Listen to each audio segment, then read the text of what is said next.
Wicked vicious, wicked vicious, wicked vicious. Next level design.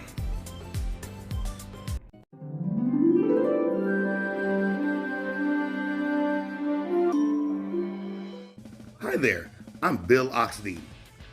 I raced radio controlled model boats for over 25 years.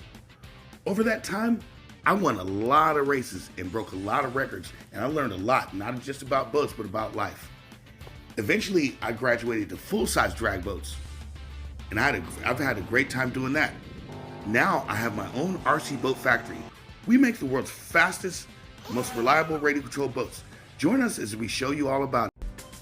Completely designed, constructed, executed, and speed record broken by Bill Oxidean. Well, good morning, and check this thing out. Yes, indeed. This is the Oxy Digger Speedrun Edition. This is a boat that I built probably 15 years ago, or close to 15 years ago, for straight line competition. What's different about this boat than most speedrun boats you see, this wasn't an existing hull. This wasn't a ready-to-run boat. This was nothing that was produced that was on the market. This is something wicked, vicious that I designed myself. Look how that tail comes down to nothing. Thin, thin, thin. This boat is a marvel of engineering. It went on the water, performed incredibly. Here's a little blemish where I sanded down to the foam. I'm tired of looking at it. Let me hit it with a Sharpie.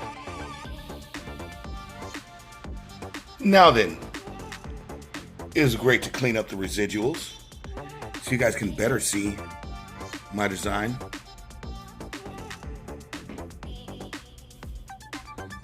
This is a boat that I put my heart and soul into. This boat right here went close to 80 miles an hour on one cell lipo. No exaggeration, guys. 1S lipo. Only 3.7 volts. This thing went close to 80 miles an hour. When I broke this record, the speed had actually exceeded what they did on 1S in Germany. At that moment is when I proved a hell of a lot to myself. Let's get down to some of the features. Under the hood, you see the full carbon fiber construction. My clean motor mount. The cloth that this boat was made out of was a cloth that's not available anymore. This was made out of a 2-ounce cloth. It may have been like 1.5, something very extremely thin, extremely light, that from what I understand, only the US military has anymore. I searched and sought out the very best materials I possibly could. The best resin, the best cloth, you name it. The engineering and ingenuity that I put into this boat is unmatched. Now take the steering, for example. It's got a wing servo in it. A tiny airplane wing servo that had to be laid on its side, super thin, just to be able to fit in our design. There's no way any other type of servo will fit. I mean, maybe we could have put one way up here, tucked in this corner, but that wouldn't have been right for our weight distribution. We actually used a cable steering. I actually made a tiny cable steering for this boat. I just solder up and set up my own clevis situation. It comes out back to here. You know, I never really wanted to expose a lot of design secrets of this boat, but ultimately, my goal in life is to share a lot of the wonderful things that I learned and designed with the general public. There's a couple of phone spots. Let's take care of those real quick. There we go. That looks much better. Now, like I said, a lot of the design secrets I never wanted to expose, because when I was in competition with this, trust me, no one wanted me to have what comes of this boat, or the fame or the accomplishments that I've achieved with it. And people would try to do anything to copy what I was doing because I worked so hard. You can see it with my company now. You compare me and what I do to anyone else that sells RC boats in the USA, and the difference between night and day. You see me playing with these boats and making videos every single day. I truly live a life that is obsessed with RC boats, and I live, eat, and breathe them. That is why I was able to develop these things. And it just, what's funny, it's been a trend for many years. People that look or seem more credible than me will take my ideas and expose them to everybody, and it's their idea, and no, Bill doesn't know shit. It's crazy. But now that I have my company, those days are over, and people are starting to see the truth in who really is innovating things. So when I created the mold for this boat, I had to do something very special. I did a reverse mold, and within the mold, I embedded a block of wood right here. Inside of here is a block of wood. And on that block of wood, I bonded 2 carbon fiber plates. One for the strut and one for the rudder. This is all monocoque, all integrated into the boat, the bracketry is. And I did that so it'd be as light as possible. The wood in here is actually birch. It's not balsa. Balsa would have been too soft. We used a piece of birch in there for a little more strength. It was a slightly more weight, but I actually drilled it out in some areas to make it lighter. We've got these carbon fiber plates right here. This screw right here is actually titanium. This rudder blade is razor thin, as little drag as possible. This bracketry I machined up and set up for this. Rear wing or tail feather was inspired by a 747. This thing has got a teeny tiny, really thin piano wire drive. I machined this coupler on a lathe and added the set screws because I wanted the smallest, lightest coupler I could possibly have. And it's not like there was something made on the market for boats like this. This here strut is from Eddie Marine out of Hong Kong. I actually used a bigger strut on this one than my previous version. My previous version had a really tiny stainless steel strut that worked so well. But we kicked up the power notch when we made this version, so I felt I could use this a little bit more solid of an outdrive. And again, like I said, it's got full stainless ball bearings. This strut wasn't designed for a wire drive, so I had to make steps down to get to the piano wire. It's actually got a nylon stuffing tube that goes through it.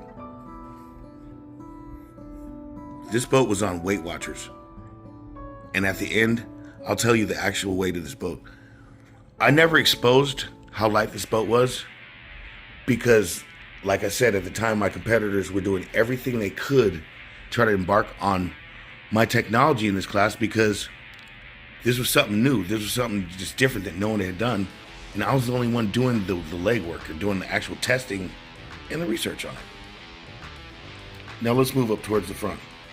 This boat is very old and it's been sitting around for a long time, so some of the epoxy looks a little chippy. But I made my own booms. These booms are actually arrow shaped.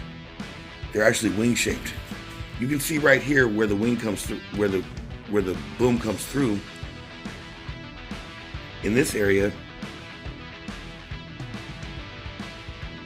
You can tell it's wing-shaped. The boom is wing-shaped. That adds a whole different dimension of aerodynamics. Now these sponsons, they look rough and ready. Back then, power was so low, and on one cell lipo, you have so little power that weight makes a difference. I didn't even want to paint them. I didn't want to add any extra finish to them or anything like that. I left these sponsons as is. They have foam inside of them from here back and only in this section right here. The rest of it is hollow, again to reduce weight. I made these booms from scratch with a technique I learned when I was studying and researching composites. When I started making these boats, I studied composites for almost 3 years in research before I learned how it works and how to make things really strong. One of the last aspects I was working on with this boat was the aerodynamics. And you don't see people doing this on these riggers today, or these speedrun people that think they're the shit or whatever. I was creating an aerodynamic joint where the booms meet, the sponsons in the tub. This level of aerodynamics makes a difference when you have such low power. You have a lot of power, Fluffy. When you look at the boat from this view, there's a little bit of dead rise, and my belly pan is completely flat. Completely flat. My sponsons have skis, and these skis lift the boat considerably high out of the water. We made balsa 5/8 runners and lined with wood on the bottom. I did this because if I want to change the angle of tack, it's fixed on here. So I can change the angle of tack by reshaping these balsa strips. I don't want to expose too many of the secrets and tricks in the geometry of this boat, because today I still have weirdos trying to take credit for things that I innovated. People that are on my team, I share it with them. Look at the profile on that boat. That's a Whistler. I know. Something tells me that you guys are saying, Bill, why don't you design a boat like this again? Why don't you put one on the market for us? You know I'm going to. With you guys' support, we will have boats this wicked. But what I need you guys to do after seeing this stuff, shut down the lies and the bullshit that you hear on Facebook. You know what I mean? It's just nonsense, and it's counterproductive to the progression of RC boats. A lot of the progression of RC boats and what you guys get on the market is in my hands. Period. We're innovating things, we're creating new products, and we're providing these products to the public. Take this CNC high rake, tiny aluminum propeller. No one in the world produces a high rake prop out of CNC aluminum this small. And what's fascinating, it's M4 threaded. This little tiny high rake prop will fit on a mini dom. I actually tried it on a mini dom and it was literally too fast. Literally too fast. It'll work great on a hydro. Walking by this thing, I just caught a glimpse of it at this angle. This boat is an absolute beautiful masterpiece that I'm very proud of. I knew a lot back then, 16 years ago, but I'll tell you what, ladies and gentlemen, when I do a new version of this, it's going to be totally awesome and badass. If you guys want to learn more about the realness of RC boating from someone world class who's been to real straight line events, broken real world records, subscribe to our channel, smash that like button, and continue enjoying radio controlled model boating. This isn't the last video you'll see of this boat. It's Bill Oxidean, over and out.